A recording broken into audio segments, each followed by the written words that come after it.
Astagfirullah. Assalamualaikum warahmatullahi wabarakatuh. Volumenya belum ya. Belum keluar suaranya. Bapak Ibu yang dimuliakan Allah, meskipun dingin, bener dingin ya, kok saya nggak kedinginan ya. Mari kita mulai kajian ini dengan baca sholawat. Tadi dah Fatihah. Innallaha wa malaikatahu yusholluna 'alan nabi ya ayyuhallazina amanu shollu 'alaihi wa sallimu taslima. Allahumma sholli 'ala sayyidina Muhammad wa 'ala ali sayyidina Muhammad. Ini suaranya segini aja. Ya. Tema kita apa? Syariat, tarekat, hakikat, ma'rifat. Serius nih ngasih judul begini? Gak takut sesat?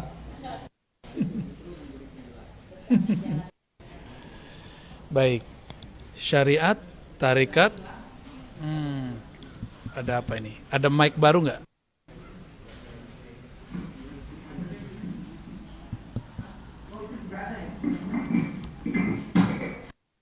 Ini nggak ngefek.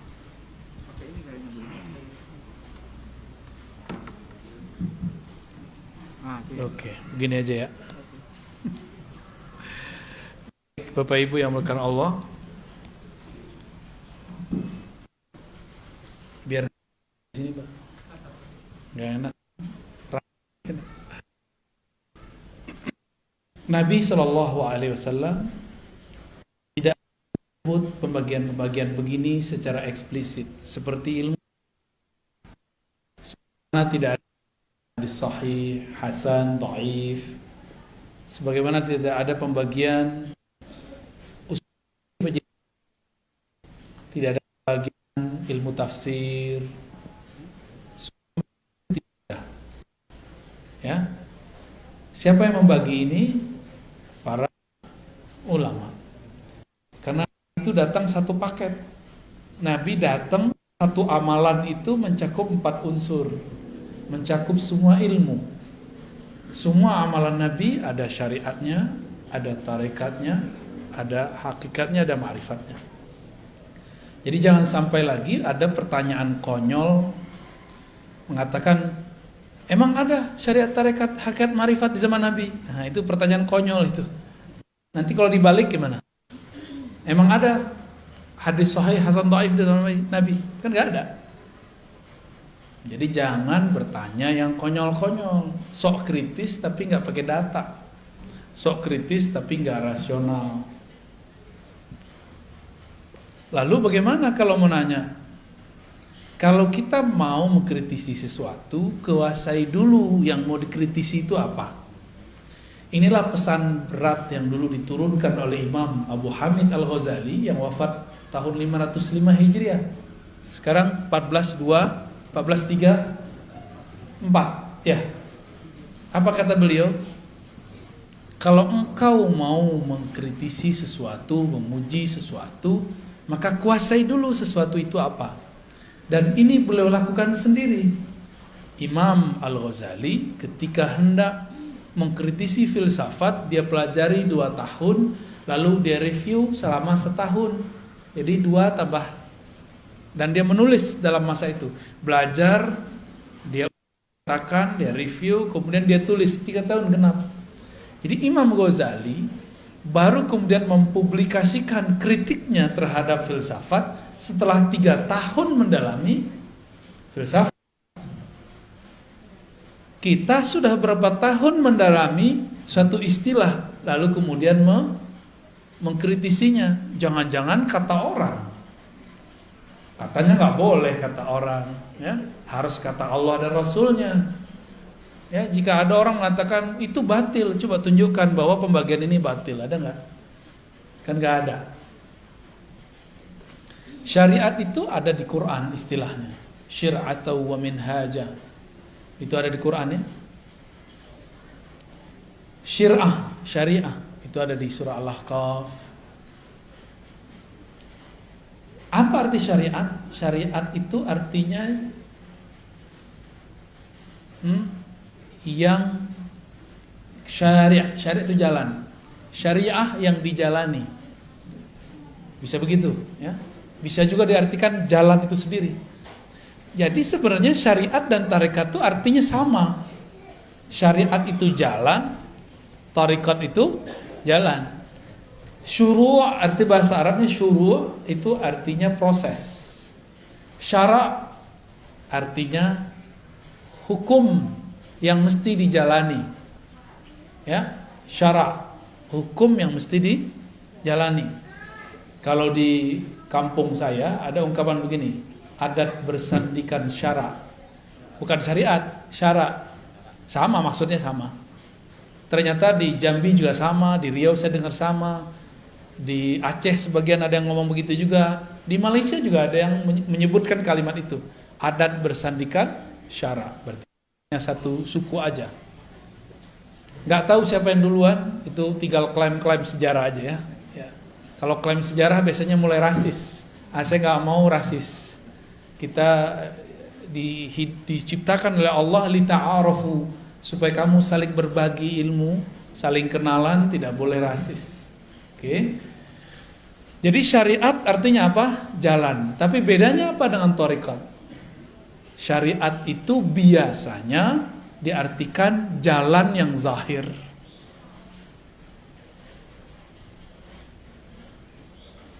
Kaedah-kaedahnya ada pada syariat. Nah, saya menerjemahkannya lebih eksplisit. Syariat itu adalah hukum-hukum Allah yang ditetapkan dengan dalil-dalil yang umum ataupun terperinci. Ya.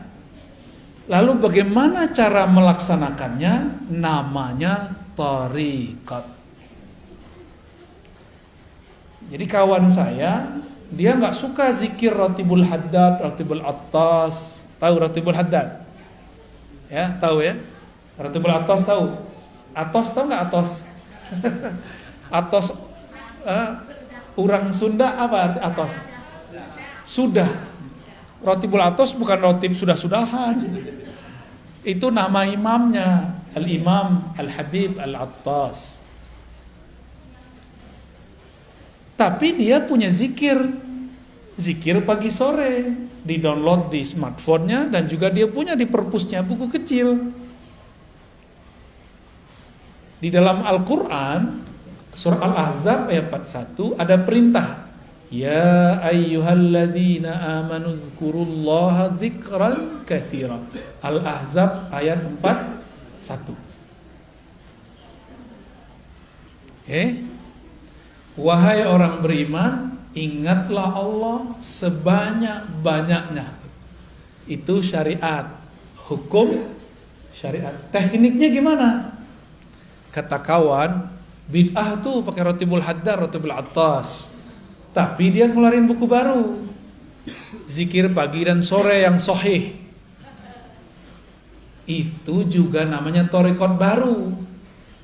Thariqat tergantung siapa namanya. Kalau yang nulis ini namanya Dodo, Eduardo, berarti thariqatnya thariqat Dodowiyah. Kalau yang kayak Mancung, thariqat Al-Mancungiyah. Jelek amat nama thariqat ya. Ya. Dulu almarhum Haji Maksum misalnya punya wiridan yang dia kerjakan pagi dan sore. Maka thariqat yang dia tinggalkan boleh disebut dengan Al-Maksumiyah. Gitu. Maka penamaan zikir itu biasa. Ya, boleh-boleh aja. Ya. Kenapa nggak disebut dengan zikir Nabi aja? Ya kan Nabi zikirnya banyak. Saya punya kitab zikir Nabi hampir 10 yang pakai ilmu hadis, dan kalau di luar ilmu hadis banyak, puluhan. Yang ilmu hadis saja pakai riwayat, itu udah pusing kita bacanya. Ini yang mana mau diamalkan duluan? Karena kita bingung, banyak dalil, maka perlulah seorang guru yang akan meramu. Jadi dalil itu seperti bahan-bahan obat. Yang bisa meramu apoteker. Kalau zaman dulu dokter tuh bisa, boleh zaman dulu. Boleh meramu obat. Saya mau tanya nih, Bapak Ibu ini, kalau sakit boleh nggak meramu sendiri obat, masuk ke ruang apotik, terus ramu-ramu sendiri? Lo kan nggak boleh taklid. Katanya nggak boleh taklid. Taklid ke dokter juga nggak boleh dong. Kenapa percaya sama dokter? Taklid sama apoteker juga nggak boleh seharusnya. Kalau kita boleh bilang nggak boleh taklid. Taklid artinya apa? Ikut tanpa tahu kenapa hakikat sesuatu itu ada. Ikut tanpa mengetahui dalil. Kenapa obat kalau batuk ini A, B, C, D? Disebutkan nggak sama dokter? Disebutkan nggak sama apoteker? Enggak. Terus kenapa percaya-percaya aja? Kenapa itu boleh, sedangkan dalam agama nggak boleh? Gitu.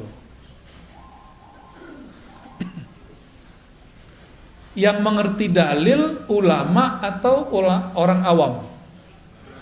Ulama. Berarti kalau nanya dalil ke siapa? Kalau kita nanya dalil ke ulama, itu sudah sama kayak kita mau taklid, tapi menaik pangkat jadi ittiba. Nah, kembali yang tadi. Bagaimana teknik berzikir itu masuk ke thariqat? Mana perintahnya zikir, masuknya ke syariat. Jadi beda syariat sama thariqat apa? Syariat itu dalilnya, thariqat itu caranya. Mudah toh? Ada perintah, sallu kama raaitumuni usolli. Salatlah kamu seperti kamu melihat aku salat. Ada yang lihat Nabi enggak? Ada yang lihat Nabi? Mimpi aja. Mimpi aja enggak jelas ya. Kalaupun mimpi bukan Nabi lagi salat kan? Terus kalau kita disuruh sholat melihat Nabi, kita ini nggak ada yang ngeliat Nabi, terus gimana caranya? Nah, kalau ada syariat, thariqat, cara ngamalin, ada lagi cara yang lain, namanya mazhab.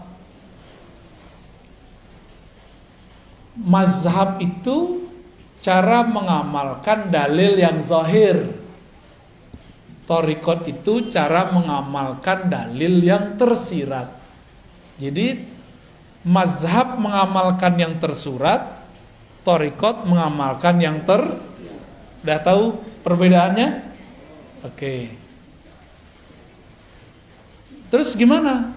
Kata kawan, tidak boleh ikut mazhab. Ya, tidak usah ikut Syafi'i, langsung aja ke Nabi. Kalau Syafi'i berbeda dengan Nabi, kita ikut Nabi. Konyol gak? Imam Syafi'i bisa beda sama Nabi. Terus ente gimana nasibnya? Kalau Imam Syafi'i yang jarak beliau dengan Nabi cuma 2 orang, bisa berbeda dengan Nabi, terus nasib antum apa? Yang jarak dengan Nabi 14 abad, 1400-an tahun. Mikir-mikir kalau mau ngomong ya. Tapi ada yang lebih dahsyat lagi. Kalau sahabat berbeda dengan Nabi, kita ikut Nabi. Jadi dia adu-adu sahabat sama Nabi. Ini orang lebih berbahaya daripada Syiah, lebih berbahaya dari Khawarij, lebih berbahaya dari Mu'tazilah. Karena yang mengadu-adu sahabat dan Nabi itu kelompok Syiah, kelompok Mu'tazilah, kelompok Khawarij. Kelompok Syiah bilang para sahabat pengkhianat, merampok, mencuri, mengambil pemerintahan yang Nabi wariskan kepada anaknya, mantunya, lalu diambil oleh mereka. Maka mereka benci ke Abu Bakar, ke Umar, Utsman. Saya nggak tahu Syiah yang di Bandung begitu apa enggak. Kali ada Syiah Al-Bandungi, dia masih cinta sama Abu Bakar, kan kita nggak tahu. Siapa tahu kan beda, namanya doang yang sama. Kalau sama, wah berarti dia bisa saudaraan sama kita. Tapi kalau mereka menghujat sahabat, ya saya hello aja ya. Nggak bisa, kita nggak bisa bersahabat. Ente aja nggak bisa bersahabat sama sahabat Rasul, gimana bersahabat sama kita? Gitu, ya. Ada orang ngomong begitu, benar nggak? Kalau imam mazhab, Imam Syafi'i beda sama Nabi, kita ikut Nabi. Jadi dia pernah berpikir, bersuuzon ke imam. Kalau Nabi, imam ini berbeda sama Nabi. Imam ini buat ajaran baru. Jadi yang dia pikirkan mazhab itu agama buatan imam. Ini kesalahan besar ini. Ini logika yang nggak nyampe. Buat definisi tapi nggak nyampe. Dan saya sering ketemu dan udah saya sering contohkan. Mereka ngomong nggak usah ikut Syafi'i, langsung aja ke Sahih Bukhari. Masih ingat? Masih ada nggak orang begitu? Masih ada. Padahal kita udah ngaji kemana-mana, kita ulang-ulang ini. Tanda dia kalau ngeritik kita nggak pernah dengerin video kita. Ya, Imam Bukhari murid dari muridnya Imam Syafi'i.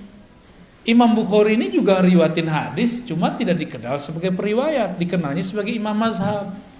Imam Syafi'i, kebalik. Imam Syafi'i dikenal sebagai imam mazhab, padahal juga meriwayatkan hadis. Imam Bukhari berguru ke murid Imam Syafi'i, maka mazhabnya Bukhari itu sangat dekat ke mazhab Syafi'i. Kalau Imam Subuki positif masukkan, Imam Bukhari mazhabnya Syafi'i. Udah positif belum masukkan. Karena pas kita presentasikan ajaran Imam Bukhari hampir dekat dengan mazhab Syafi'i. Lebih tua mana Imam Syafi'i Imam Bukhari? Lebih dekat mana ke Nabi Imam Bukhari atau Imam Syafi'i? Jadi kalau kita ikut salaf, lebih orisinal mana, ikut Syafi'i atau Bukhari? Tuh, itu namanya mazhab. Mazhab ini berkembang, tapi di samping kirinya ada thariqat juga berkembang. Dulu ada namanya Imam Hasan Al-Basri. Imam Hasan Al-Basri punya murid namanya Habib Al-Ujaimi. Ada muridnya Daud At-Tai. Daud At-Tai punya murid Ma'ruf Al-Kharqi, Sarri Sabti. Lalu Imam Junaid Al-Baghdadi. Maka dulu disebut thariqat Junaidiyah. Apa nama thariqatnya? Junaidiyah. Tapi thariqat ini lebur, banyak cabangnya. Cabangnya ada thariqat Naqsyabandi, ada Qadiriyah, ada Khalwatiyah, ada Suhrawardiyah, ada macam-macam nama thariqat pecahan daripada Imam Junaid.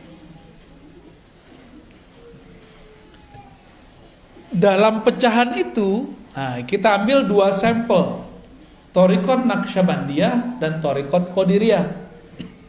Nabi berbicara dalam syariatnya, afdalul dzikri la ilaha illallah. Dalam surat Muhammad, fa'lam annahu la ilaha illallah.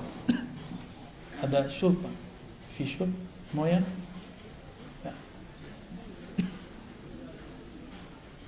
Air al-maksum, ada nggak? Pakai bahasa Arab gak paham Anda bilang. Moya al-maksum.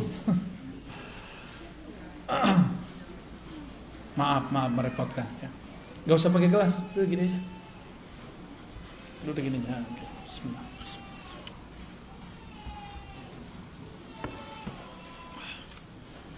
Udah gak usah. Ayat ini syariat nih. Fa'lam annahu la ilaha illallah. Surat Muhammad ayat 19. Ada dalil dari hadis, afdalul dzikri la ilaha illallah. Zikir yang paling nikmat, paling lezat, paling afdal, paling bermutu, paling jitu, itu adalah la ilaha illallah. Terus caranya gimana? Coba antum baca la ilaha illallah. Biasa aja kan? Coba baca la ilaha illallah. Ada yang tahu. Ketahuan tuh kalau sudah berarti udah ngambil thariqat udah tuh. Tapi kalau la ilaha illallah, la ilaha illallah, itu belum tuh. Saya tahu dari suara aja kita ngerti.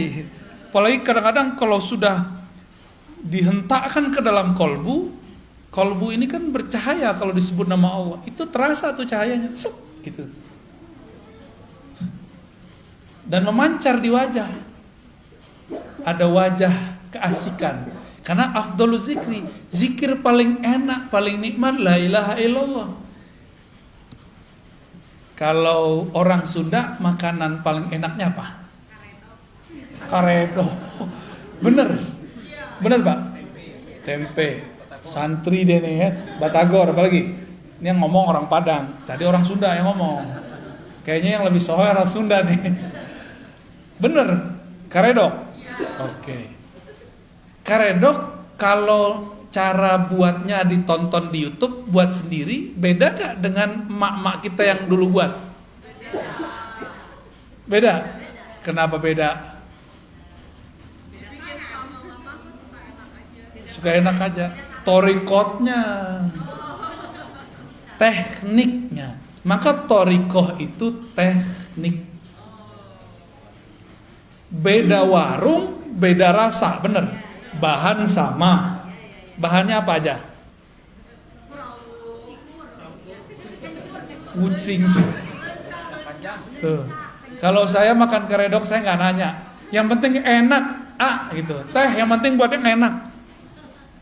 Tipe-tipe murid begitu. Ada murid mau tinggal jadi aja. Udah Pak Kiai, Pak Ustadz, ajengan, ajarin zikir. Udah pusing. Tapi kalau sang guru tahu la ilaha nafi illallah isbat, diambil dari pusar, dibawa ke kayak gitu caranya. Itu cara ngaduk-ngaduk kalimah dalam kolbu. Ya, kalau salah aduk jadi nggak tuh barang? Nggak jadi. Kelebihan gosong, kurang nggak mateng, nggak enak. Sama. Jadi kalau kita nih zikir, coba sendiri hasil lihat YouTube. Ya beda kalau ketemu. Ya, beda. Abis makan di tempat orang jual karedok yang enak di Bandung, kita nggak belajar cara buatnya. Besok balik, kita nggak belajar nih. Kita cobain di rumah dengan cara yang lama. Rasanya beda nggak? Oke. Tapi kita datang ke kokinya, ajarin dong. Diajarin sama dia tekniknya. Kita cobain di rumah. Rasanya sama atau beda? Tetap beda. Tetap beda. Zikir depan guru, nikmat. Karena disuapin sama beliau.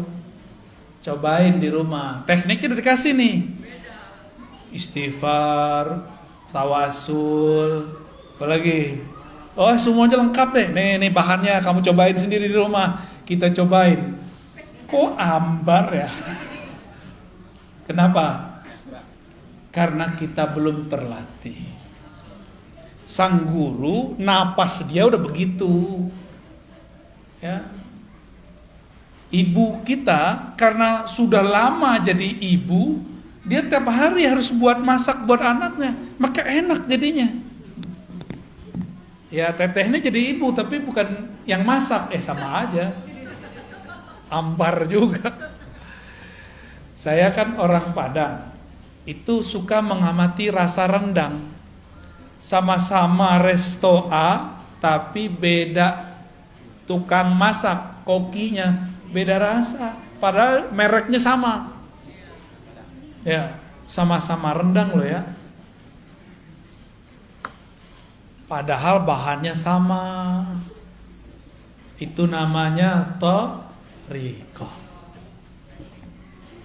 Beda cara adukannya, beda teknik membuatnya. Masukin daging ke dalam santan aja itu ada timingnya. Bener? Emang begitu. Sama. Kadang guru nih nafsu punya murid. Belum saatnya dimasukkan daging kalimatullah ke dalam kolbu murid, udah dikasih-kasih aja. Namanya obral. Obral zikir. Janganlah diobral zikir. Ini kalimah thayyibah. Ini kalimah mahal. Afdalul dzikri la ilaha illallah. Pelan-pelan. Kecuali si murid udah lama zikir, udah lama berguru dan direstui oleh gurunya, baru kita kasih. Walaupun sekali bertemu boleh. Cuma baru kemarin sore hijrahnya udah minta talqin aja ya. Kan orang kebanyakan pengen begitu. Tunggu dulu ya. Mau makan, kita mau makan nih. Piring kita kotor, diapain dulu? Langsung makan? Langsung masukin karedok? Ya. Ya, dicuci dulu. Dilap dulu, itu namanya taubat. Kolbu ini kan tempat, kalau kita nih maksiat pakai mata, pakai telinga, itu di kolbu tuh nodanya banyak. Itu harus dibenerin dulu. Baru nanti kalimah la ilaha illallahnya masuk ke dalam kolbu dan dia tidak ada halangan. Masuknya nikmat. Tapi coba jus strawberry enak gak? Cuma di dalamnya ada dahak. Di gelasnya ada dahak, gimana? Rasa jelly ya. Apa rasa apa? Dawet ayu. Warnanya berubah. Mau? Kan gak mau. Jusnya enak, tapi di dalamnya sudah ada yang menjijikkan. Kita gak bisa menikmati. Inilah yang terjadi pada murid yang dia talqin zikir sebelum kolbunya dibersihkan. Pembersihan kolbu cukup istighfar dan taubat. Sederhana. Sederhana aja. Pengakuan kepada Allah gak perlu kepada guru, ke Allah aja. Cukup Allah yang tahu masa lalu kita. Gak usah kita kemudian sampaikan kepada orang. Ya. Semua kita ini kan punya masa lalu yang gelap. Bahkan mungkin ya pelangi-pelangi, kadang gelap, kadang terang gitu ya. Ya inilah kita, kira-kira begitu. Kita emang begitu, mau gimana lagi? Maka saya nggak percaya ada orang suci 100% kecuali Nabi Muhammad Sallallahu Alaihi Wasallam, kecuali para nabi. Nggak percaya saya selain mereka. Kalau mereka emang maksumuna, dijaga oleh Allah. Kalau almarhum Haji Maksum namanya Al-Maksum, beliaunya nggak maksum. Benar Pak Cepi? Pernah dimarahin nggak Pak Cepi? Tuh dokter aja bilang pernah marahin. Menurut pandangan Pak Cepi sebagai anak, ayah pernah salah nggak? Pernah Pak Hatu, namanya Al-Maksum benar. Maksud saya apa? Label-label A, B, C, D tidak akan merubah subjeknya. Kita bilang nih, inilah ajaran Rasulullah, inilah yang paling murni, ini langsung dari salafus soleh. Belum tentu, itu kan klaim aja. Inilah yang paling benar, inilah thariqah yang paling sahih, kan klaim. Iklan kecap. Ya, nomor 1 terus. Oke. Itu baru thariqah tuh. Udah mulai paham? Sama-sama karedok tapi beda teknik, beda koki, hasilnya beda. Sama-sama thariqat qadiriyah tapi beda mursyid, beda guru, beda mentor, beda murabbi, beda hasilnya. Beda enaknya. Dan jangan salahkan para salik, para penikmat ini, dia sedang memburu restoran ruhani. Namanya Naqsyabandiyah. Siapa dulu kokinya? Siapa dulu pimpinan dapurnya? Siapa dulu pemiliknya? Ya. Apalagi sudah beda menu. Naqsyabandiyah menunya beda dengan Qadiriyah. Di Naqsyabandiyah zikir lembut dulu, baru zikir keras. Nggak ada keras juga sih, zikir bersuara aja. Di Qadiriyah zikir keras dulu, la ilaha illallah, gitu kan? Kalau di Naqsyabandiyah enggak. Mata dipejam, lidah dikunci, sebutlah selembut-lembut mungkin nama Allah. Kayak kita bermanja-manja kepada sang kekasih bernama Allah. Beda nggak? Beda, badan lemes-lemesin. Kalau di Thariqah Qadiriyah, enggak. Kalau perlu tangan di kepal. Dulu saya belajarnya begitu. Kepal tanganmu, ya. Tarik nafas, baca. Mulai dari zikirhu Allah, la ilaha illallah, Allahu, semuanya itu. Ada zikirhu aja, ada ahad-ahad aja. Betul-betul menghentak di dalam badan ini. Nah, ada ilustrasi lain. Kita ini ada yang suka musiknya nge-rap, nge-rock. Ada yang suka musiknya slow, bener. Ini wajahnya wajah apa nih? Nggak percaya. Ini sukanya apa? Jangan-jangan haram lagi. Sukanya hadroh. Hadroh itu udah separuh-separuh ngerok tuh, tang tung tang, tang tung tang. Saya alirannya slow. Jadi kalau datang ke hadroh, saya request yang lembut dikit ya, gitu. Karena kalau denger duh, duh. Dulu masih muda banget, seneng. Dulu Thariqah Qadiriyah, Thariqah Samaniyah yang saya pelajari, kita seneng kalau zikir keras. Apalagi kalau dikasih duk-duk. Allah, la ilaha illallah. Waduh, nikmatnya bukan main. Kalau minggu itu nggak ada zikir keras, kayaknya dunia ini hambar. Dulu begitu. Belakangan umur udah nambah, ya senangnya yang adem-adem, yang lembut-lembut, tapi tidak anti zikir keras. Memahami zikir keras ini beda gitu. Cari senangnya yang lembut-lembut. Datanglah Syekh Ahmad Khatib As-Sambasi yang hijrah ke Makkah. Dia belajar 2 thariqah, Naqsyabandiyah, Qadiriyah. Dia gabunglah satu paket. Zikir keras dulu, habis itu lembut. Ya boleh-boleh juga sih. Makanya kalau datang ke pusat-pusat tarekat di Bandung, di Tasik, di Garut, mau jalurnya yang manapun, kalau di Tasik kan sudah masyhur tuh, Abah Anom, Suryalaya, macam-macam. Di sini ternyata juga ada TKN tapi beda jalur. Metodenya sama. Keras dulu, baru lembut. Kenapa? Karena memang sudah satu menu. Nah, cuma kenapa yang ini enak terkenal, yang itu tidak? Kenapa? Sama kayak rumah makan, yang ini terkenal, yang itu tidak. Padahal rasa, bukan rasa, menunya sama. Rasanya beda. Jadi lidah ini nyari rasa. Kalau makanannya fisik, maka lidahnya lidah fisik.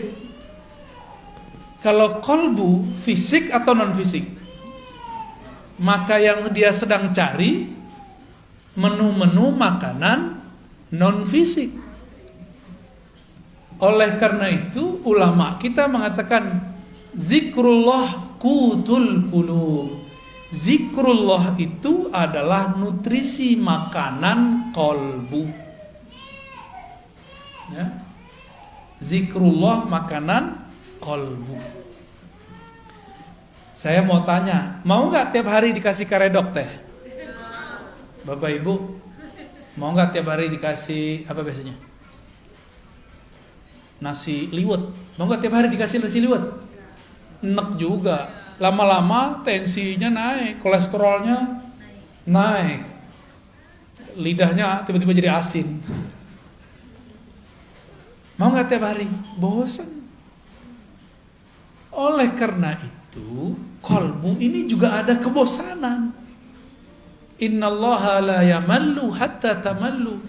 Allah itu tidaklah akan bosan selama-lamanya sampai kamu bosan. Maka teknik la ilaha illallah pun ada macam-macamnya. Ada teknik A, ada teknik B, ada teknik C. Zikir keras itu tekniknya beda dengan lembut. Dalam keras itu juga ada beberapa teknik. Bosen. Nah, inilah masalah thariqat. Ini masalah thariqat, ini saya sampaikan nih. Kok thariqat zikirnya 2 aja, la ilaha illallah ma Allah Allah. Padahal zikir banyak. Berarti ada yang belum sempurna dalam thariqat itu. Kurikulumnya kurang lengkap. Ya. bakal bosen nanti kalau cuma zikir la ilaha illallah doang. Selama-lamanya zikir keras mulu, bosen. Maka harus ada zikir lain. Ada zikir subhanallah, ada alhamdulillah, ada Allahu akbar, ada la haula wala quwwata illa billah, ada hasbunallah ni'mal wakil. Ada suluknya masing-masing. Ada suluk subhanallah, ada suluk alhamdulillah, ada suluk Allahu akbar, la haula wala. Semuanya ada suluknya. Dan semua itu turunan dari amalan para nabi atau para malaikat di langit. Hasbunallah zikir siapa? Nabi siapa yang waktu itu dibakar siapa? La ilaha illallah biasa. La ilaha illa anta, siapa yang zikir begitu? Nabi yang dilempar ke perut ikan, Yunus. Maka la ilaha illa anta itu namanya suluk Yunusiyah, tarekat Nabi Yunus. Ada tekniknya. Kalau belum nyampe ke teknik itu, nggak akan ada rasa baca la ilaha illa anta. Gitu, ya. Ada tekniknya semua. Allah berfirman ke Nabi Musa, Musa, innani anallah la ilaha illa ana. Sesungguhnya akulah Allah, tiada ilah, tiada yang berhak disembah, tiada Tuhan kecuali aku. La ilaha illa ana. Oh, ternyata ahli zikir tertentu, dia kalau baca la ilaha Allah dalam batin dia yang bunyi la ilaha illa ana. Seakan-akan Allah berkalam. Lidahnya baca la ilaha illallah, la ilaha illallah. Tapi di batinnya seakan-akan Allah bicara seperti kepada Nabi Adam. Itu semua nggak bisa dibuat-buat. Itu semua ada kurikulumnya, ada tekniknya. Kalau seorang mursyid belum mendapatkan tekniknya, dia pun haram mengajarkannya. Dia harus belajar lagi ke mursyid yang lebih tinggi. Di atas mursyid ada mursyid, di atas dokter ada dokter spesialis. Ya, begitu terus. Ada tahapan-tahapannya. Ini kita baru ngomongin thariqah. Teman saya psikolog itu kalau mau terapi orang nggak langsung terapi. Ada namanya conditioning. Benar? Dikondisin dulu nih orang, baru berhasil.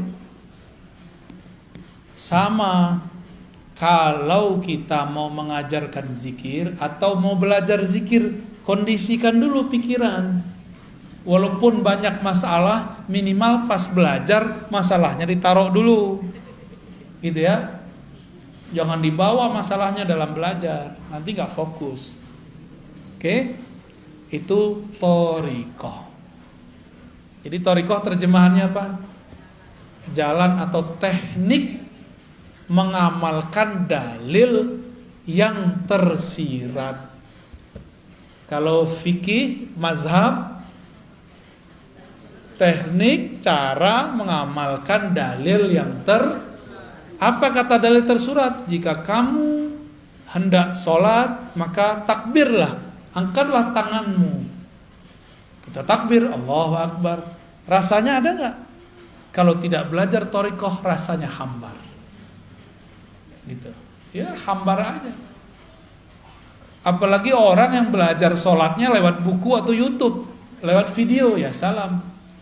Nabi bilang, sholatlah engkau seperti engkau melihatku. Kita nggak lihat Nabi, maka kita harus cari orang yang ketemu Nabi.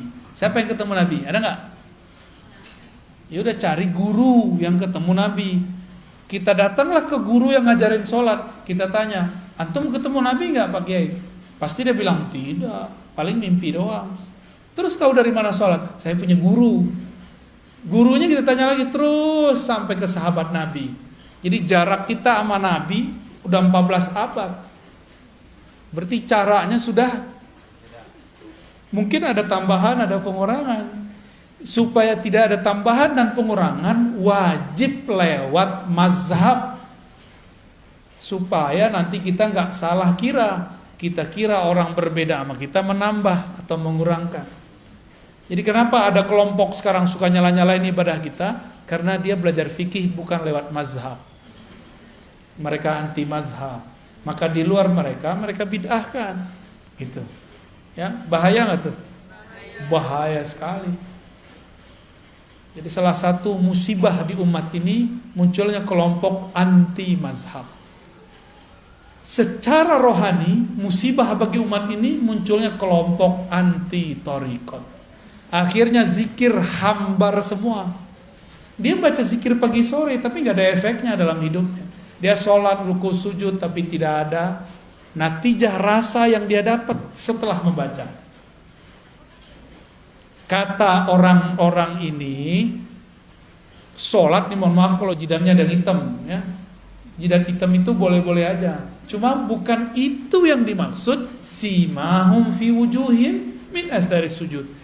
Ada tanda bekas sujud di jidat mereka, di wajah mereka, wujuhihim, karena bekas sujud.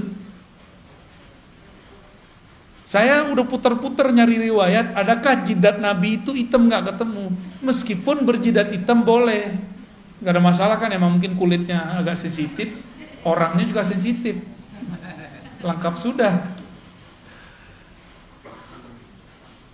Terus apa yang dimaksud tanda sujud? Tanda sujud saya sering sebutkan, orang sujud kepalanya di mana? Di bawah apa? Di bawah tempat paling kotor di alam semesta. Nih, tempat buang air kecil. Ya walaupun bajunya bagus, walaupun bedaknya masya Allah, bajunya oke, tapi bagian situ bau nggak? Nggak enak kayak ngomongin begitu ya. Tapi emang itu bau, udah selesai. Sekarang ditaruh di bawahnya. Gimana? Maka yang disebut athar sujud, bekas sujud adalah hilangnya kesombongan seorang hamba. Itu baru disebut bekas sujud. Jadi siapakah yang sujud kepada Allah? Orang yang sudah melepaskan kesombongannya, ego-egonya, merasa sok pinter, sok alimnya, sok solehnya, sok merasa paling benernya, dia buang sudah. Karena yang merasa sok bener di sini, bener. Yang merasa pinter mana? Yang merasa bergelar ini. Yang merasa manhajnya, mazhabnya paling bagus, thariqatnya paling keren ini. Kalau ini nggak mungkin. Ini maka ditaruh di bawah. Jadi asarus sujud adalah kerendahan hati. Efek dari sujud adalah rendah hati. Gimana? Udah rendah hati belum? Lagi belajar. Karena kadang jujur, mending jujur begitu. Berarti sholat kita ini sudah benar belum? Kira-kira sholatnya diterima nggak? Kayaknya nggak diterima sih.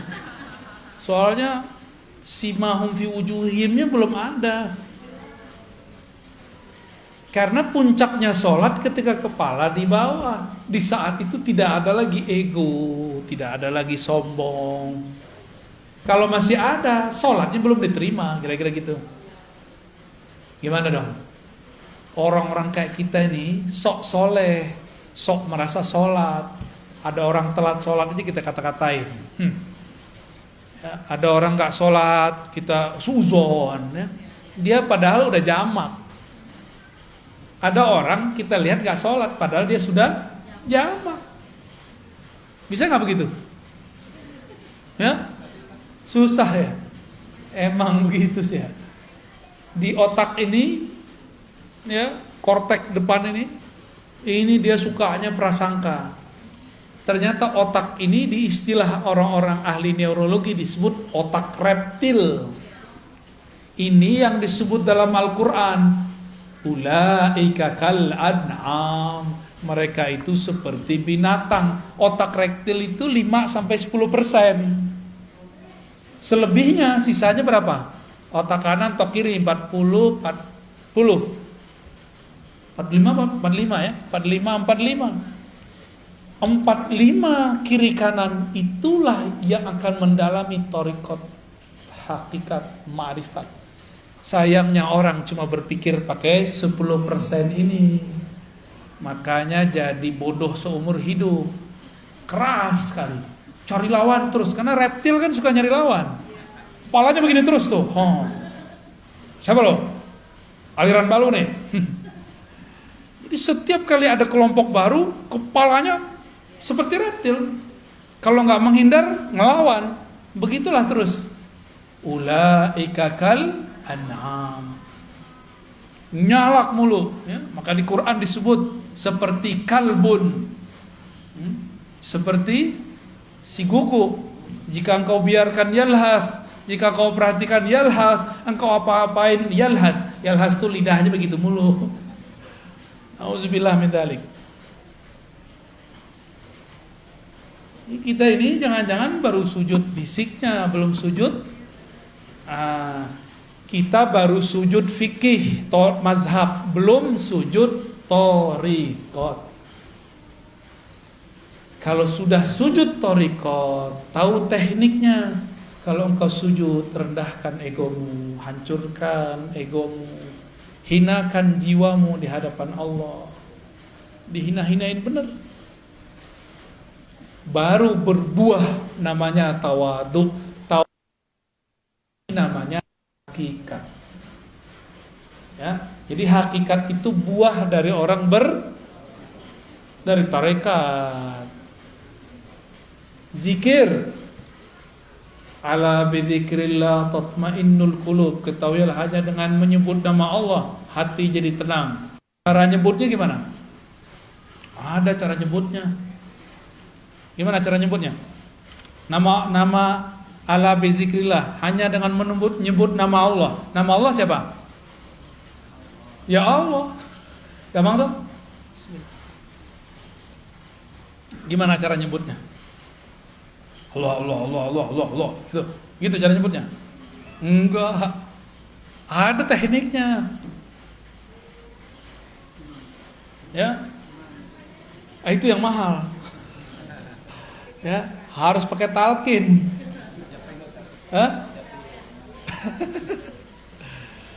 Harus pakai talqin, mahal itu. Maka barang begini nggak boleh diobral, haram hukumnya diobral. Ini mutiara dari Allah, karena dia seafdol zikir. Kalau diobral, orang nggak menghormati barang ini nanti, dapat dibuang. Itulah yang terjadi pada banyak murid. Talqin sini, karena diobral talqinnya, dia tidak pernah lagi mengamalkan zikirnya. Karena dia nganggap, kita kalau beli cincin tepi jalan, pede nggak pakai tiap hari. Tapi kalau beli cincin ini di toko yang eksklusif, pede nggak pakai tiap hari? Pede. Kira-kira begitu, ya. Ini lebih dari cincin. Ini sesuatu yang kita masukkan ke dalam diri. Mau obral-obralan. Maka dalam thariqah kami, talqin itu bukan nomor pertama. Nomor pertama at-ta'allum wa ta'lim, ngaji. Udah bener ilmunya baru talqin. Udah hilang syaknya, sehingga dia tahu nama yang akan dibaca dia adalah zat yang maha agung.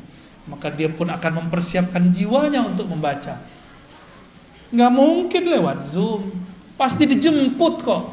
Antum ini kan lucu, takut COVID ngaji lewat Zoom. Tapi kalau pengen makan resto, datang langsung. Ya salam ya.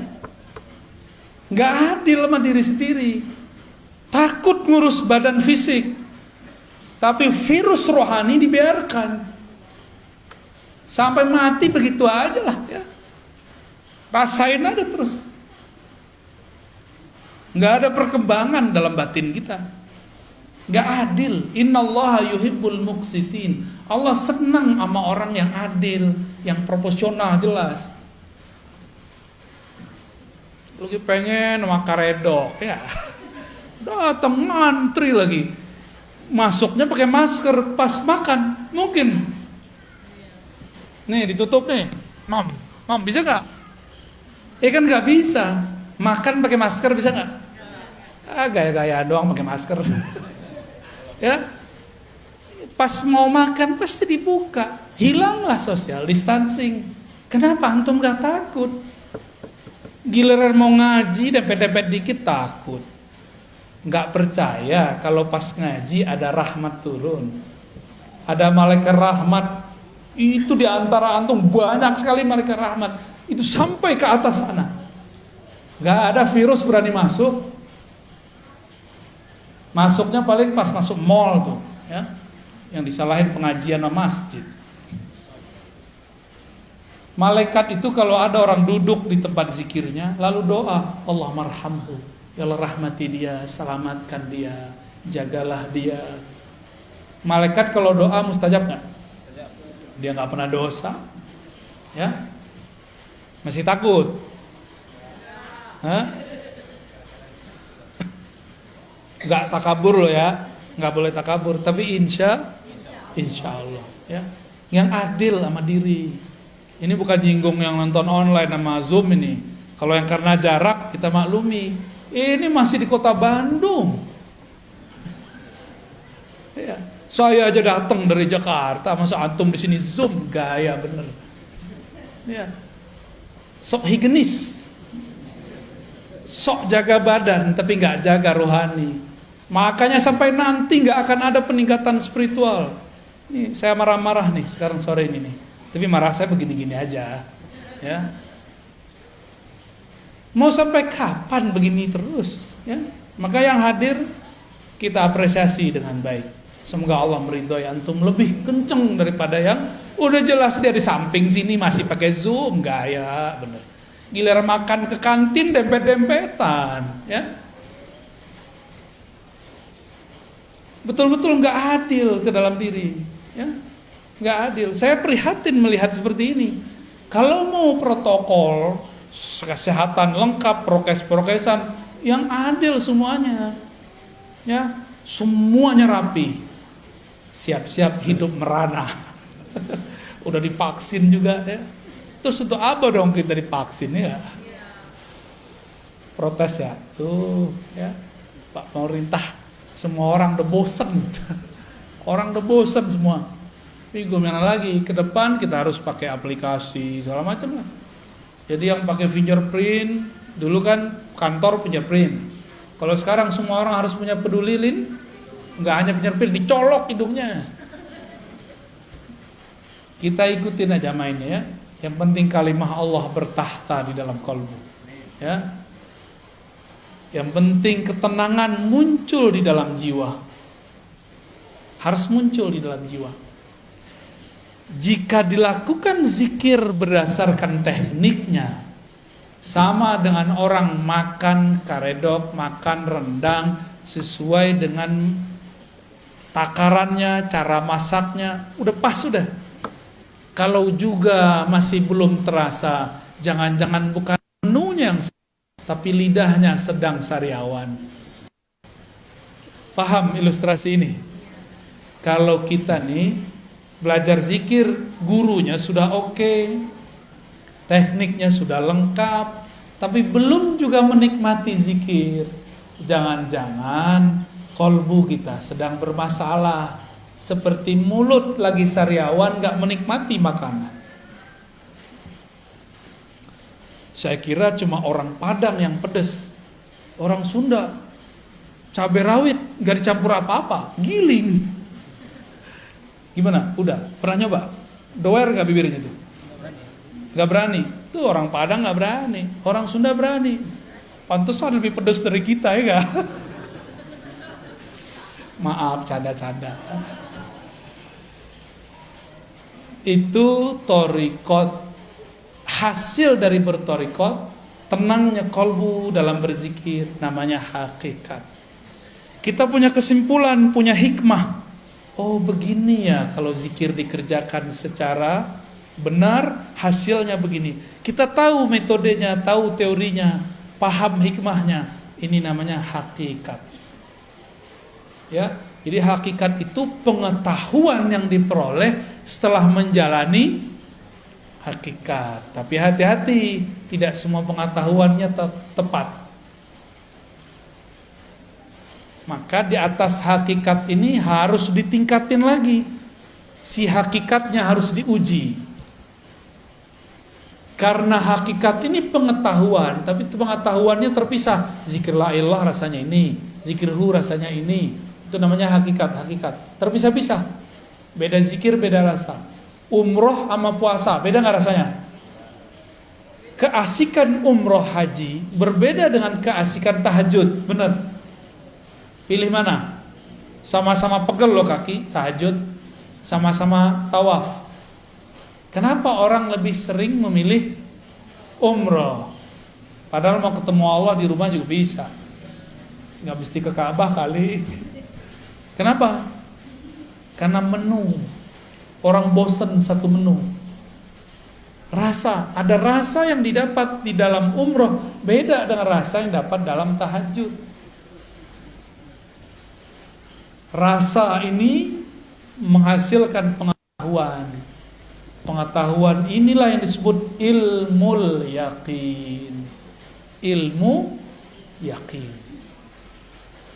Paham? Kira-kira? Dhamma lainnya hakikat.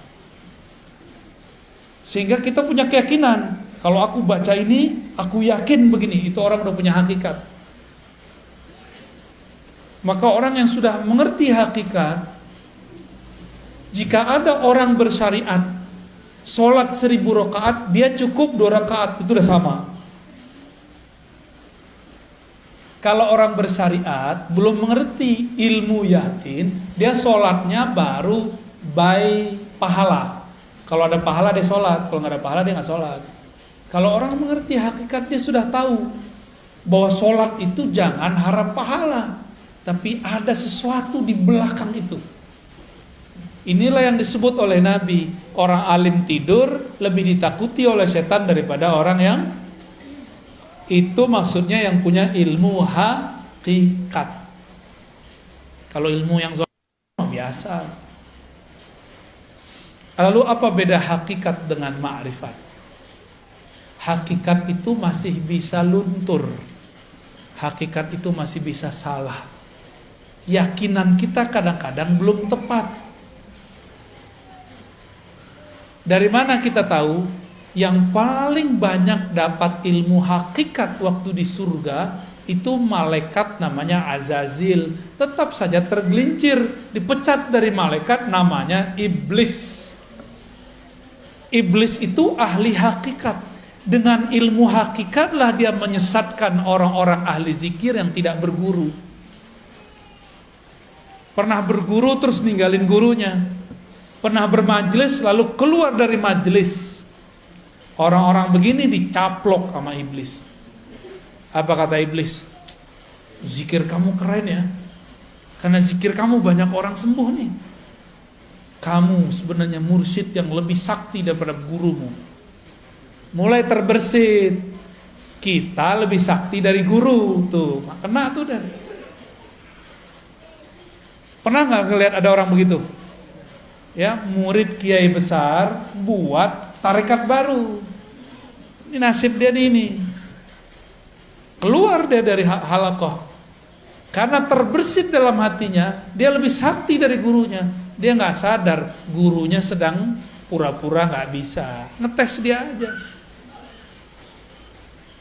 Guru pura-pura nggak bisa ngeruqyah, nggak bisa. Oh saya nggak bisa doain air, pura-pura aja. Bukan berarti dia nggak bisa. Dia nguji antum itu, ngerasa sakti nggak melebihi guru. Banyak yang terpedaya di situ. Apalagi urusannya udah ketemu fulus, ya. Apalagi urusannya udah ketemu pengikut. Orang merasa pengikut itu aset dia. Waduh, gawat. Banyak orang tergelincir pada bab ini. Banyak sekali.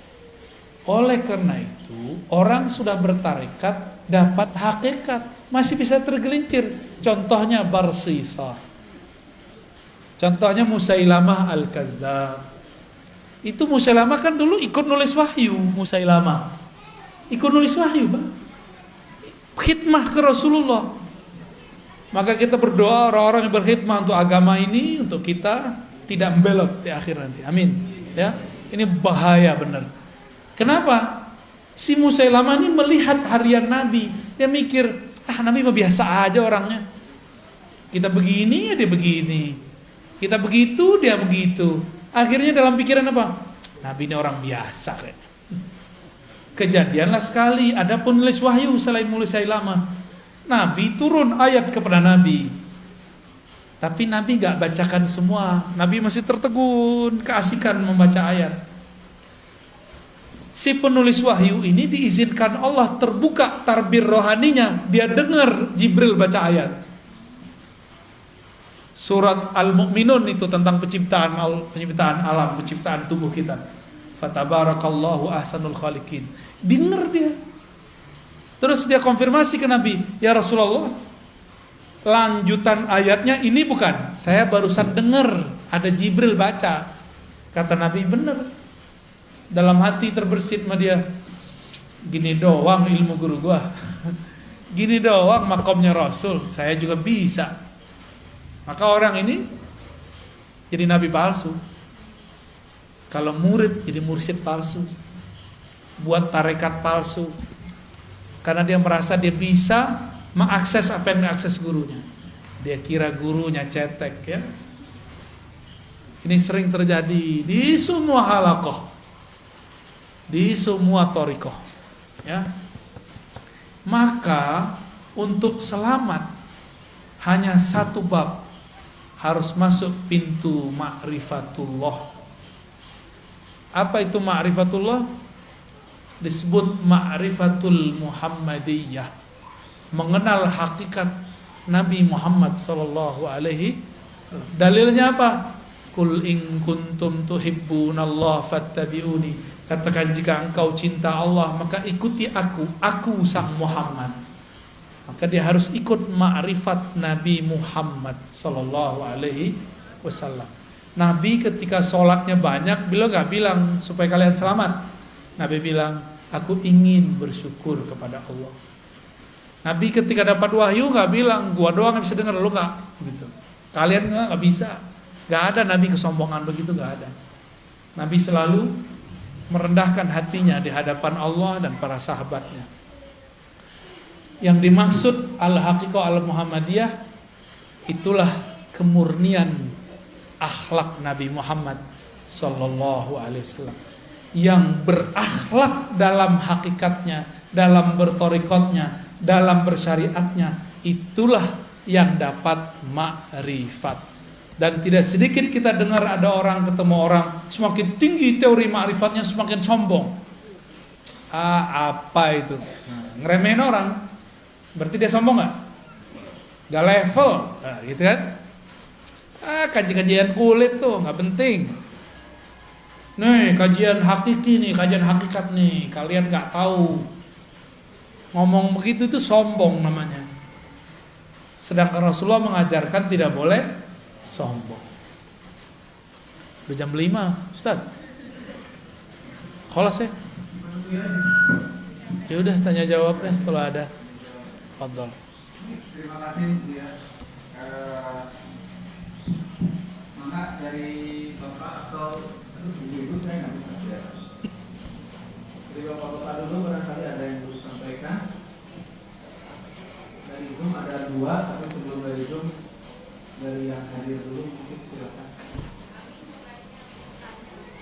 Ustaz, ada ibu-ibu yang nanya.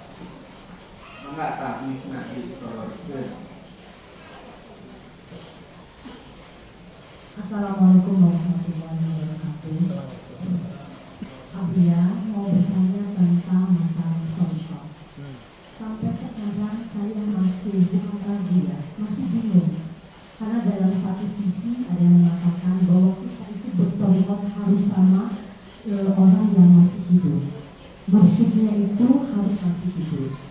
Sementara yang lainnya bilang tidak usah, yang sudah meninggal juga tidak masalah. Yang begini yang mana Abu ya? Begitu. Oke. Assalamualaikum. Kalau kita ini belum mandiri, guru wafat, maka sebaiknya punya mursyid yang masih hidup, yang dapat ijazah dari mursyid itu atau dari mursyid yang lain. Jangan yang nggak dapat ijazah, nggak nyambung nanti, nggak nyambung ke Nabi Muhammad, nanti nyambungnya ke iblis. Ya, yang boleh ngajar zikir adalah syaikhun ma'zunun inda syaikhihi. Guru yang diizinkan, diijazahkan gurunya. Kalau nggak dapat ijazah, sedapat ijazah aja yang diajarin, jangan lebih. Nggak pernah diangkat mursyid, jangan ngaku mursyid. Mursyid itu nggak mesti tua loh ya. Itu masalah otoritas satu thariqah. Ada di thariqah tertentu yang dapat ijazah umur 90, di thariqah yang lain umur 19 sudah diijazahin. Saya ketemu kemarin waktu ke Sumatera, ada guru saya, dia sudah memimpin suluk dua thariqat, Naqsyabandiyah dan Samaniyah Qadiriyah. Itu dia mimpin dari umur 20, sekarang umurnya udah 70 sekian, berapa tahun tuh? Ya, jadi nggak mesti tua fisik. Mana ada kaedahnya tua fisik? Nggak ada. Kita kan bayangin Syekh Mursyid pakai tongkat, harus pakai sorban, ya salam. Mursyid itu mau pakai apa aja dia mursyid. Mau mereka baju kaos, dia mursyid. Orang nggak akan bisa luput karena ada mutiara di kolbunya. Sekali dia berbicara, keharuman rohaninya tercium oleh orang yang mencari rohani. Nggak bisa dibohongin. Rumah makan, masak, udah ditutup, kecium baunya nggak? Ya, kecium baunya. Sama kira-kira, ya. Jadi saran saya kalau belum disiplin untuk zikir yang diajarkan guru, maka bermursyidkanlah kepada yang hidup dan dapat izin dari gurunya. Gitu ya. Kalau enggak, nanti enggak nambah-nambah. Makomnya segitu-gitu aja. Karena zikir itu enggak ada batas. Zikir itu di atas makom ada makom, di atas makom ada makom.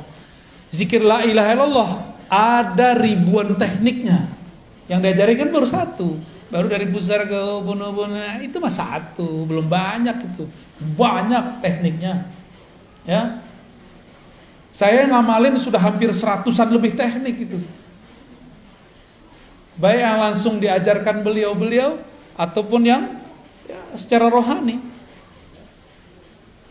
Adalah berapa ratus teknik la ilaha illallah doang. Mau ditarik kemana aja nikmat zikir la ilaha illallah itu. Nikmat sekali. Ya. Jadi jangan mengkultuskan seorang guru. Di atas guru ada guru, di atas wali ada wali. Di atas nabi ada nabi, di atas rasul ada rasul. Puncaknya Rasulullah sallallahu alaihi wasallam. Thariqat itu yang hebat bukan namanya, tapi mursyidnya. Ya, oh thariqat A lebih bagus, enggak. Yang bagus tuh mursyidnya. Karena banyak juga yang thariqatnya sama, enggak berkualitas orangnya. Ya, sama kayak tadi, sama-sama karedok. Ya, tapi beda orang, beda yang masak, beda hasilnya. Jadi bukan karedoknya yang salah kalau dia nggak enak, tapi yang salah sih gurunya. Yang masak udah bagus. Itunya udah enak, lidah lagi masalah, pikiran lagi banyak, bisa enak gak? Enggak ya? Mau makan karedok ingat AA, AA yang lama. Baik, terjawab ya? Terjawab? Oke. Alhamdulillah. Ada 4, tapi saya kira yang tentang thariqat juga ada 2 pertanyaan, tapi saya kira sudah terjawab dengan kalimat terakhir. Dan tentang thariqat yang benar saya kira yang tadi Buya sampaikan. Kemudian tentang sekarang di akhir Desember, 22 Desember kemarin tentang Hari Ibu, karena itu keputusan di mereka sehingga itu dianggap sebagai tasawuf jika kita mengikutinya. Bagaimana itu? tentang hari ibu. Hari ibu itu apa definisinya? Nggak tahu juga. Jangan-jangan mengharamkan sesuatu yang nggak tahu, ya kan? Saya mau tanya dulu orang yang mengharamkan mengucapkan selamat hari ibu. Saya pengen tahu nih, ini serius nanya loh, apa yang dimaksud hari ibu? Sehingga kita mengharamkan yang jelas, jangan yang nggak jelas. Kalaupun kita menghalalkannya, kita menghalalkan yang jelas, bukan menghalalkan yang abu-abu. Coba definisinya apa? Yang pakar nasionalis nih. Hah? Ini kan kampus, masa nggak ada yang tahu? Nyelekit ya. Apa hari ibu, Ustaz? Nggak tahu.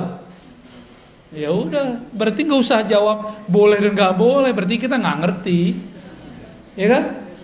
Oh ini menyerupai Nasrani. Menyerupai Nasrani. Emang hari ibu orang Nasrani yang buat? Ada nggak di ajaran Nasrani hari ibu? Gak ada juga. Terus di mana? Hindu? Gak ada juga. Itu urusan apa? Ini mungkin. Jadi dengan adanya peringatan hari ibu di tanggal 22 itu, maka seolah-olah umat digiring untuk menghormati ibunya hanya pada tanggal itu. Emang begitu? Ya, sedangkan Oke, good. Berarti ada orang yang mendefinisikan hari ibu, dia buat definisi sendiri. Definisinya barusan tuh dari antum tuh. Apa kata si orang ini? Kata antum tadi apa? Tanggal 22 Seolah-olah menghormati ibu hanya pada tanggal itu sehingga umat tergiring untuk situ di hari Oke. Sekarang kita tanya sama yang menetapkan hari ibu tanggal 22. Apakah begitu maksud dia? Enggak, coba buka sendiri kan udah ada googling. Terus selama ini Google nggak dipakai, cuma nontonnya nggak jelas. Cobalah, aneh pura-pura nggak tahu kok tadi ya. Emang begitu definisi hari ibu. Giliran belajar agama pakai Google, yang begini aja yang cetek aja nggak pakai Google. Gaptek namanya, itu benar fatwa al-gaptekiyah. Fatwa mazhab gaptek. Tanya dong sama orangnya. Apa maksud mereka hari ibu? Apakah cuma hari ibu menghormati ibu? Memang begitu yang membuat kebijakan buat? Enggak kok, kita aja suuzon. Jadi kita buat definisi sendiri, terus kita haram-haramin. Sama kayak orang mau posting video, buat sendiri videonya, rekam sendiri, posting sendiri, like sendiri. Puji-puji sendiri, wow keren. Lah ya salam.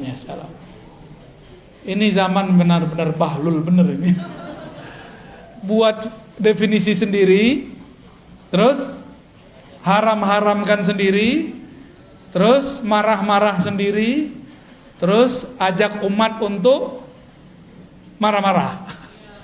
Gak begitu kalau kita mau berfatwa. Fatwa itu ada ilmunya. Gak boleh fatwa pakai nafsu.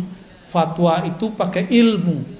Sebelum berfatwa wajib memetakan masalah yang difatwakan. Selesai memetakannya, baru kita bilang ini yang masalah di sini, yang itu tidak masalah, atau ini masalah semua. Harus sama dulu persepsinya.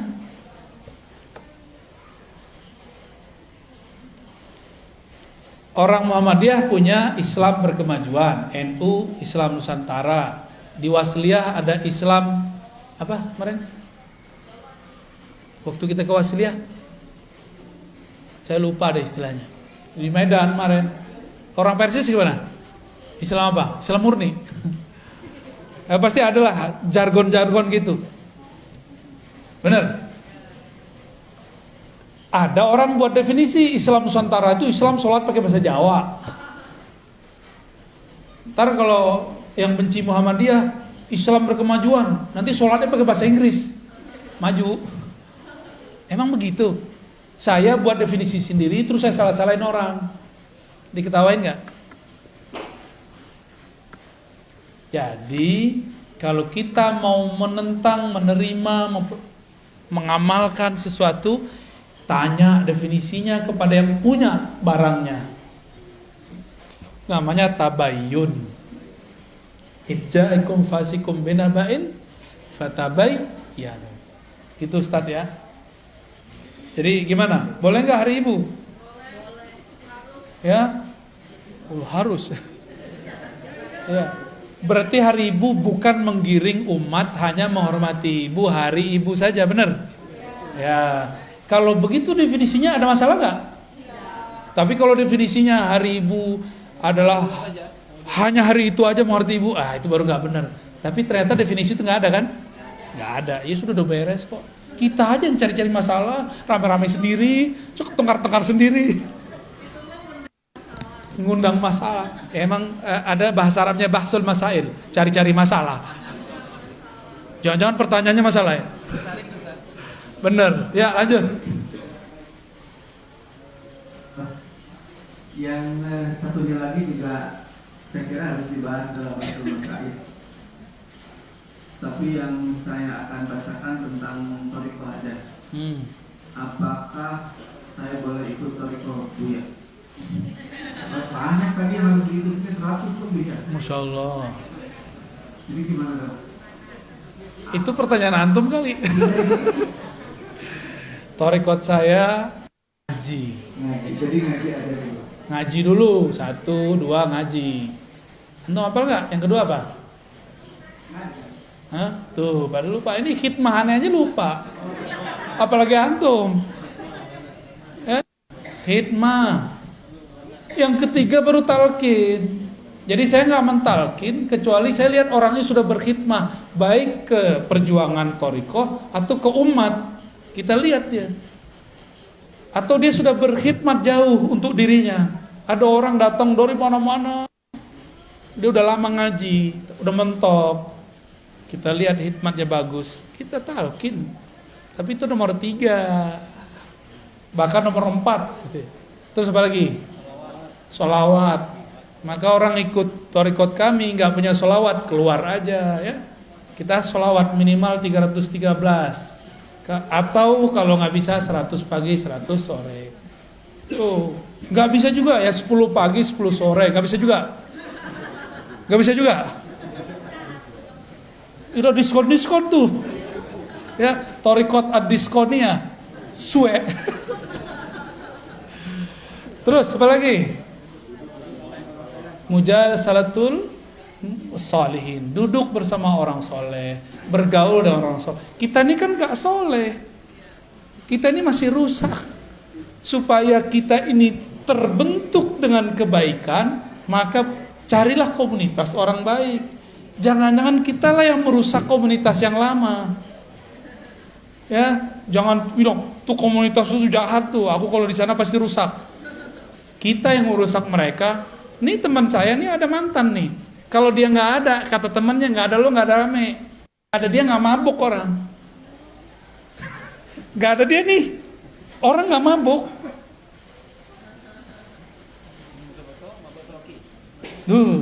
Itu mah cetek sama dia.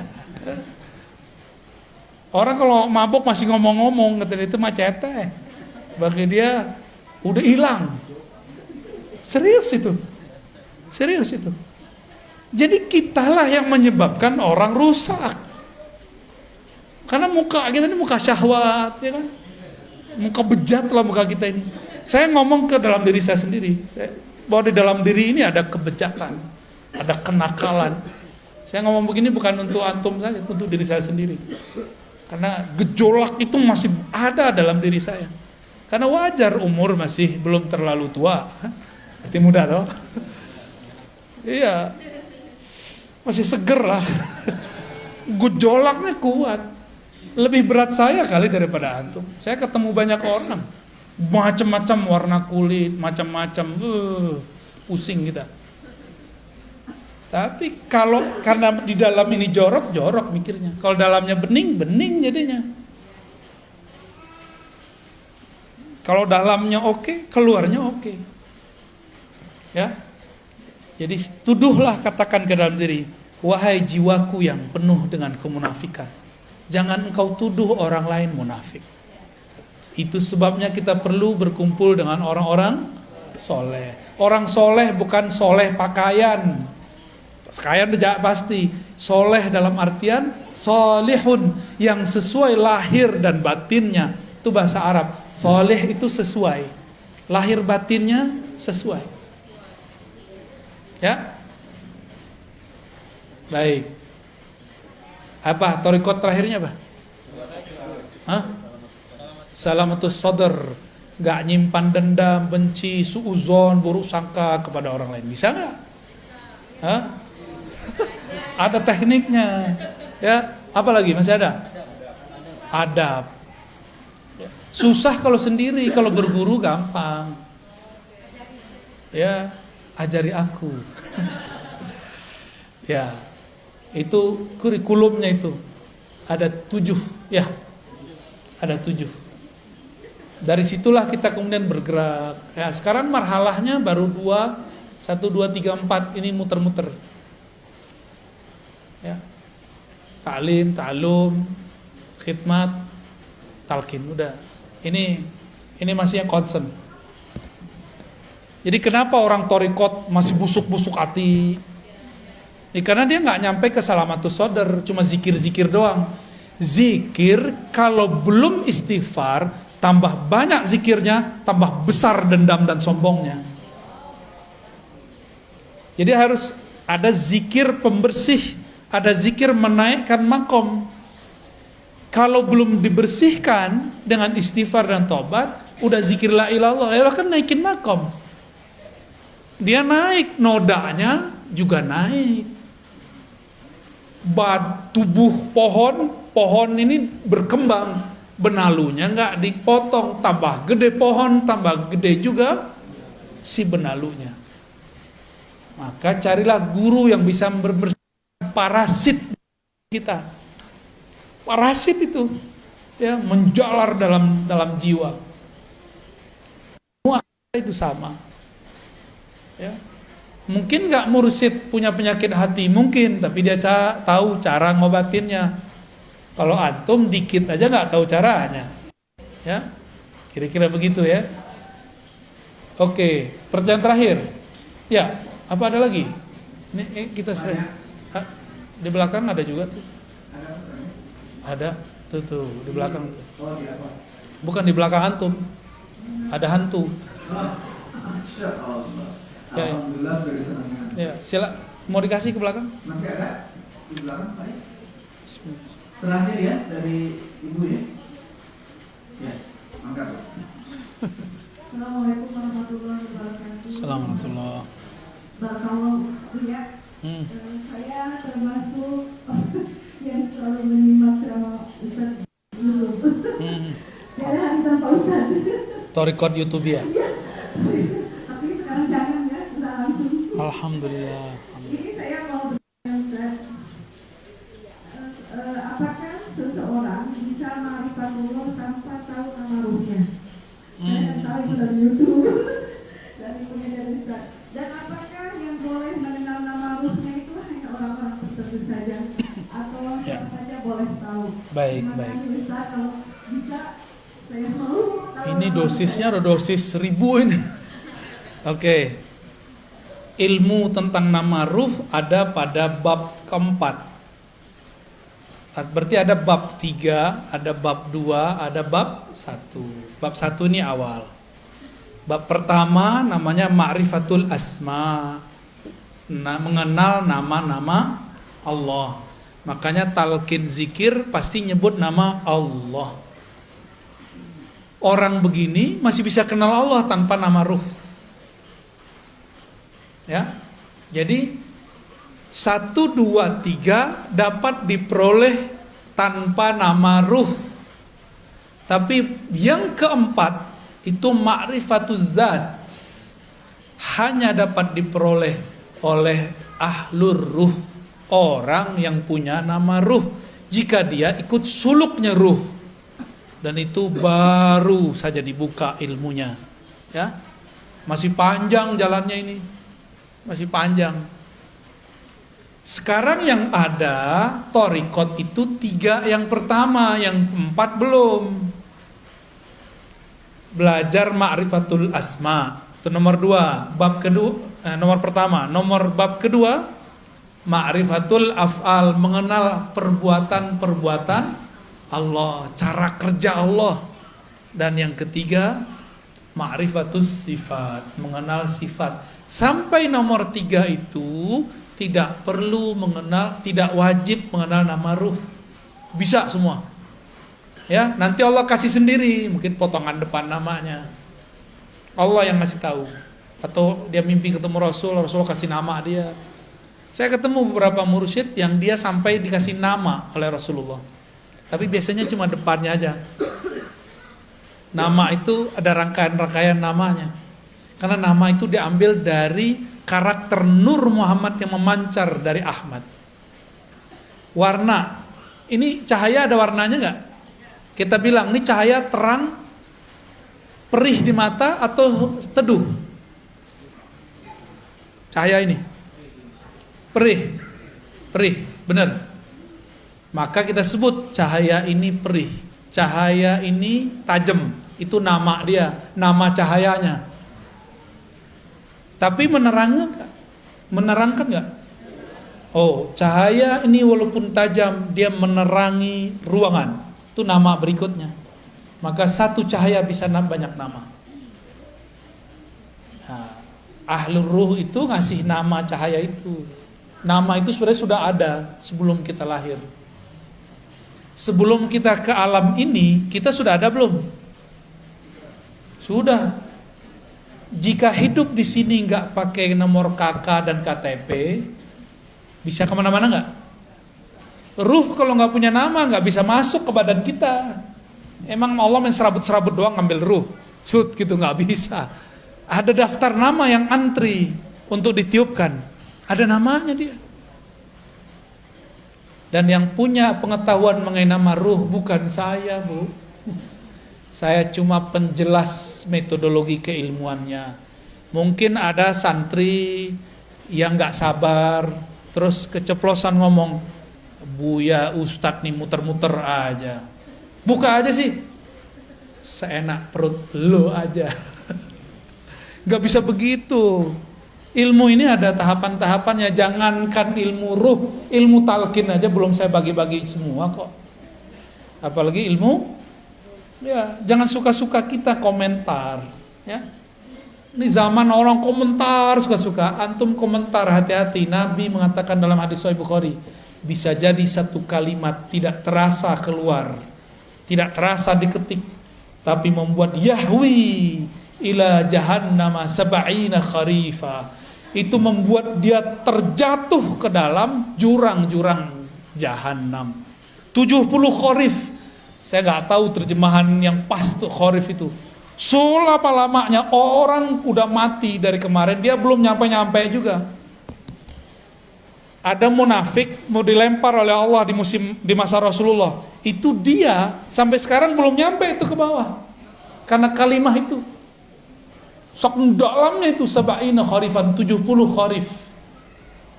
Dalam kayak palung Mariana kalau di laut tuh. Dalamnya bukan main. Hati-hati komentar. Ya, saya nggak pernah biasanya menghiraukan orang berkomentar, tapi kalau dikomentar tentang nama ruh, ini agak sedikit kita tandain. Ya, hati-hati ente. Ya. Hati-hati gitu aja. Nabi Musa ingkar dikit aja diputus sama Nabi Khidir. Padahal itu sudah buat kontrak itu. Kita bukan nabi, men ingkar-ingkar aja. Siap-siap diputus dari ilmu ruh. Ilmu ruh itu ilmu paling mahal. Paling mahal itu. Sabar-sabar, Bu. Ya, sabar-sabar. Nanti kalau ada komunikasi dengan teman-teman riba, daftar aja nama ruh. Kalau beruntung kita ketemu ahli yang ngasih nama ruh, kita mintain namanya. Ya. Ada nama ruh, tenang aja ya. Tapi itu kelas 4 itu. Sekarang belajar zikir torikot yang ada aja dulu ya. Amalin aja yang ada. Aduh, pertanyaannya udah berat nih, Tat. Padahal kita ngaji baru berapa bulan nih. Sekali sebulan lagi ya. Pertanyaannya soal. Iya. Udah cukup? Saya kira gimana, Pak? Cukup ya? Oke. Baik. Boleh. Baik, kami masih ada acara lagi. Mohon maaf tidak bisa sampai maghrib di sini. Dan seperti biasa salamannya dengan hati aja ya, bil qulub. Gak usah juga dokumentasi lah, gak usah lah. Cukup di hati aja ya. Semoga tidak mengurangi kehikmatan kita bergaul bersama, bermujalasah, duduk bersama. Bapak Ibu yang bukan Allah, terutama sahibul bait ya, Dr. Cepi dan tim. Semoga antum yang buat kegiatan ini diberkahi oleh Allah. Semoga dijaga selalu oleh Allah ya. Dan beliau yang mendirikan ini, Allah berikan kenyamanan, kebahagiaan, cahaya di alam sana. Amin ya rabbal alamin. Bagi kita yang hadir, jangan berhenti. Ruh itu tidak pernah puas mempelajari nama Allah, sifat Allah, hafal Allah, dan rahasia-rahasia Allah. Selamat penasaran. Assalamualaikum warahmatullahi wabarakatuh.